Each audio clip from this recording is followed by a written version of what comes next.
काय तर या ठिकाणी जे काही आमच्या मनामध्ये आवड निर्माण झालेली आहे तोच भाव आम्ही आमच्या मुखावाट या ठिकाणी प्रदर्शित करत आहोत। आवडी पंढरी भीमा पांडुरंग, पंढरपूर हे क्षेत्र या ठिकाणी आवडीचं आहे। तिथं काय तर चंद्रभागा या ठिकाणी लिंग असणार आणि पुंडलिक भक्त शिरोमणी आहेत, लक्षात ठेवा।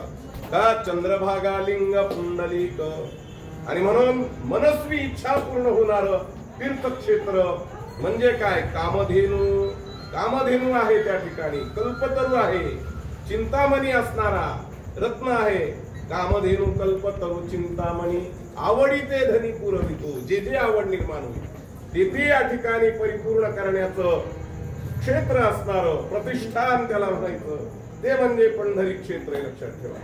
म्हणून ते पाहिल्यानंतर पुन्हा आता काय दुसरं पाहावं लागतंय का तर काहीही शिल्लक या ठिकाणी पाहणारी गोष्ट नाही। याचं असं कारण आहे का तुका म्हणे जीवा थोर झाले सुख नाठवे भूक तहान काही, जे काही या ठिकाणी आता सुखाची प्राप्ती झालेली आहे ते सुख आमच्या जीवनामध्ये आम्हाला प्रस्थापित झालेले आहे। दुसऱ्या कोणत्याही गोष्टीची गरज नाही। नवे नवे आमचे हे इंद्रिय वेळोवेळी या ठिकाणी का तहान भूक लागते मनुष्याला, त्याच्याशिवाय तो राहू शकत नाही, पण आमची तहानही हरवून गेली, आमची भूकही निघून गेली। अशा प्रकारचं हे तीर्थक्षेत्र असणार, अशा प्रकारची तिथं असणारी विराजमान देवता, आणि हाच आमचा मूळ गुणधर्म आहे स्वभावाचा, जी की आम्हाला ते आवडणार आहे। विठ्ठल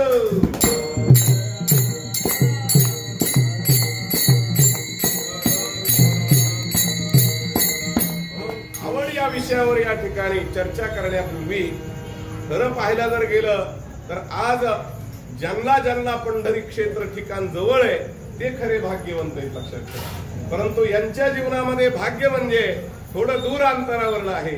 एक राज्य सोडून दुसऱ्या राज्यात येणं म्हणजे तेवढं काही सोपं नाही, लक्षात ठेवा। आणि म्हणून मराठवाडा ओलांडायचा, मध्य प्रदेशचा भाग ओलांडून महाराष्ट्राच्या भूमीत यायचं आणि इथला मराठवाडा ओलांडून पश्चिम महाराष्ट्रामध्ये जायचं, लक्षात ठेवा।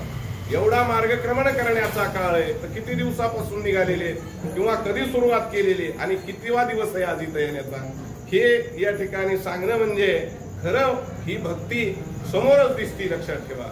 सदृश्य बोलावे वचन नातरी अंगास येते मूर्खपण, का बरं या ठिकाणी जे समोर आहे तेच बोलावं।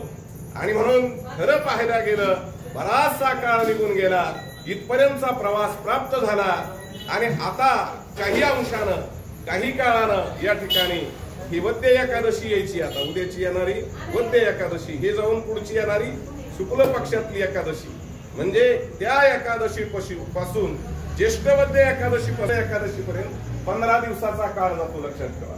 म्हणून या एक